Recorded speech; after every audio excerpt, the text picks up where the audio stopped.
Hello folks, and welcome to part 4, hopefully the final part of my playthrough of Harper's Quest 2, which is a solo RPG by Joy Peddler Games.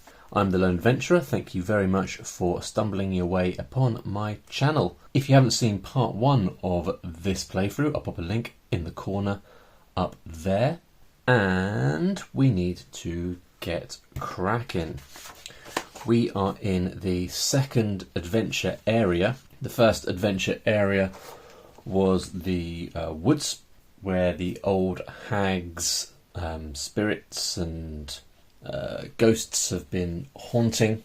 And now we've made our way into the caves beyond the woods, which have had a couple of surprises. No small number of demonic boar, and what appears to be some kind of ghostly gambling den of some kind. We've made our way through here. We fought one boar. We found a sort of a gambling den dead end in area 4 here, and so we're going to have to go back through this area here, and I'm going to get started straight away because we've got a few areas before we get to the final boss room if we make it that far. So let's see what the next area of these caves is going to look like. Firstly, I need to know how many exits there are going to be. Three exits. So this is area 5. What are the room contents here in area 5? An NPC. It's been a while since we've had an NPC. I think we've only had one. So we need to roll on the NPC tables to define their trait, role and items, and then we interact with them for a single purpose. I think last time I just chose the purpose myself, but actually we have got a little NPC oracle here, so we can use that. So here is our main NPC table. We've got a couple of D66 tables here. 65. Naked. Taking an unexpected turn. Naked former queen. This is just insane. I don't really know what to do with this information. I think I'm going to make her not naked because I can't really cope with that. I need something a bit less insane to grab onto. That was a poor turn of phrase. 62. Screaming. Okay, a screaming former queen. My goodness. Quick tea sip. Pause.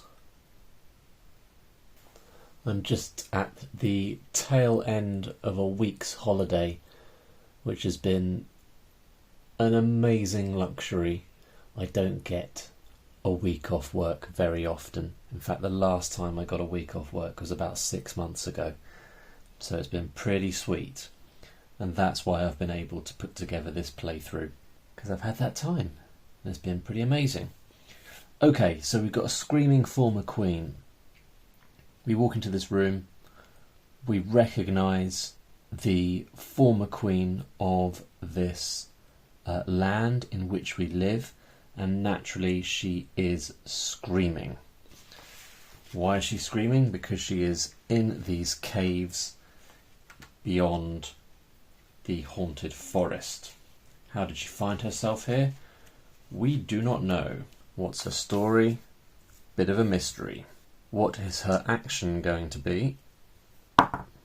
4. Attack. She's going to attack us. Okay. So I think next to former queen we will have some stats. Right, so she's got 12 HP. Oh dear, okay. And she's got an attack ceiling of 15, which is quite high. Apparently this queen kicks ass. And she does D6 damage. My suspicion is that she is so deranged and out of her mind with the insanity of the ogre hag's lair and the weird and horrific zombies and demonic boar that live therein, that before she even realises that there's a decent chance that we might help her, she lunges for us and attacks. And I suppose there's nothing I can do other than attack back. Well, I'll have a little think about that. I am going to say that she gets to strike first, because when we see her screaming and freaking out, we don't expect her to attack, yet she does. So we need a D20, and her attack is successful if she rolls under her attack ceiling, which is 15. 8. Okay, so her attack is successful. I need to choose a defensive move. I'm going to go ahead and try and distract her. So I need to roll at or under my wisdom, which is 13. 19. This is a bit of a shame, isn't it? So that means I have to take 2 additional points of damage. And she does D6 damage. Oh god. What's that? 2. Okay, so she's doing 4 points of damage. Could have been worse, but it's still really awful news. So that takes me down to 5, takes Ferrick down to 5. I guess I'm going to attempt to attack back. I could try and attack her, but I'm thinking that I'm not convinced that this former queen is actually a bad person, just freaked out. So it would be good, I think, to try and convince her that I'm not a danger. So can I convince her that I'm not a danger? Now, I've just been having a look at this section on combat manoeuvres. I mean, this doesn't really count as a combat manoeuvre, so I'm just going to say that I'm doing this instead of my regular attack. So I'm rolling a skill check using wisdom instead of my regular attack, in the hope of convincing her to stand down and stop attacking me. If this doesn't work, I think I'm probably going to have to try and kill her, which might not be particularly easy, quite frankly. But okay, let's have a go. So if I roll 13 or less. 4. Okay. I fend off her first blow. Well, I don't. She hits me quite badly. But then I call out, Ferrick calls out and tries to convince the Queen that I am not the enemy. I do not pose a threat to her, and she should stop this madness. And she pauses, she stops screaming, and realises that I'm telling the truth. So we do not have to fight the Queen anymore. Right, so let's just, because NPCs should only be a single action, so her action was to attack me, and then she leaves and to try and find her way out of the caves. Maybe I'll point her in the right direction if I'm feeling generous. With that done, I think we should see if there's anything interesting in this room. 55. Gambling den. Another gambling den. This is starting to get weird. I feel like if and when we finally get to the final boss, maybe we should give her some kind of gambling related mechanic. I don't really know how that would go, but it feels like with this many gambling tables, she's obviously a bit of a gambling fanatic. Let's move on into another area. How many exits is this area going to have? 2. 2 exits. This is area 6. So we've got 2 more rooms after this one before we find the final boss room. Room contents. 6. Enemy. What type of enemy? 6. Elite. Some more of those frickin' boar. 3. 3 boar. So we have got this enemy reaction table, which I've used before, but I'm just trying to work out how that works in relation to trying to avoid a fight. Because surely you can't do both of these things, rolling on the oracle and attempting to avoid a fight. So we've got 3 wild boar here, demonic boar, and I don't think I can face 3 demonic boar and live to tell the tale. So I think we're going to have to try the old sneaky sneak. So we'll try and cast the spell Distraction and see if we can trick these boar into thinking that there's something going on somewhere else. Nope, no, don't know why I rolled that. I need to be rolling a d20. Try that again. So we're trying to roll at or under our wisdom. 14. Ah, that's not at or under our wisdom. Well, that's a problem, because it means we have to roll. We have to be at disadvantage, doing -3 to attack rolls. I can try and escape the combat, which is dexterity. My dexterity is 9, which is not very high. Or we try and cast Distraction, but my magic skills aren't really up to the challenge, and the boar notice that we are here and we are forced to attack. So let's attack the first boar. 6, that is lower than my attack ceiling, so that is a success. I can remember now to add my whetstone. Probably I should have used a spell just now. So my whetstone adds +1 to the damage I'm doing. I do just d4 damage. 2 +1 is 3. Our boar have 10 HP. So what was that? 3. 1, 2, 3. Okay. Now the boar get to attack me back. And their attack ceiling is 14, so it's pretty high. Okay, I should probably have used my healing potion. When can you use a healing potion? Presumably not in the middle of combat. Yeah, I'm not sure. Okay, well the boar attack me. First boar attacks. Oh, and it hits. This is a disaster. Okay, so I need to try and dodge, distract the boar, which uses my wisdom. Oh, that is a success. Good. All right, then the second boar attacks, again trying to roll under 14, at or under. Misses, brilliant news. And the third boar hits. So I cannot distract this time.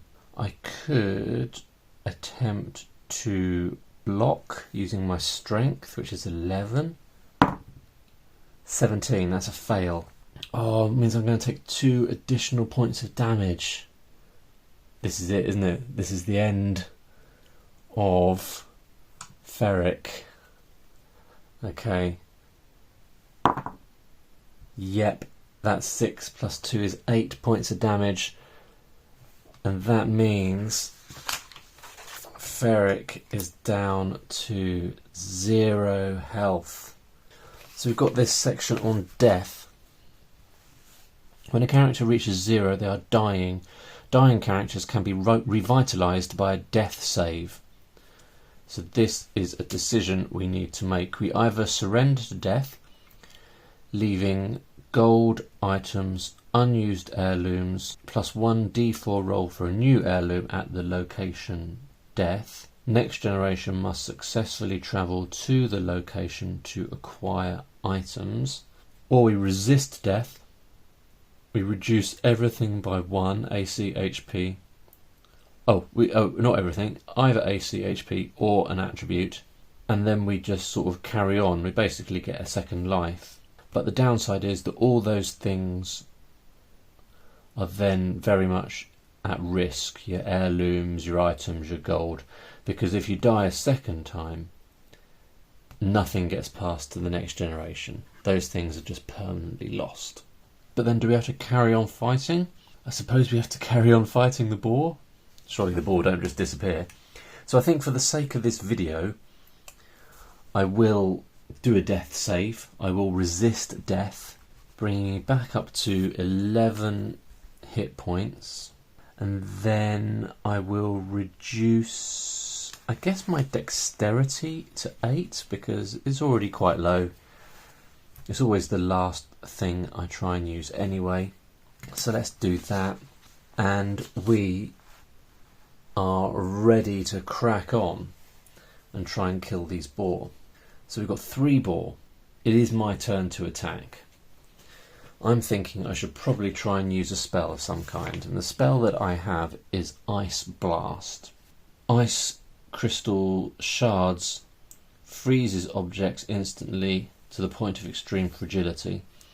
So I have to do a wisdom roll and then we will hopefully do some damage. So rolling at or under 13. 9. Fabulous. So this is a success. 2d6 ice damage, all foes. Oh wow, okay. 8 points of damage to every foe. So that kills that first boar.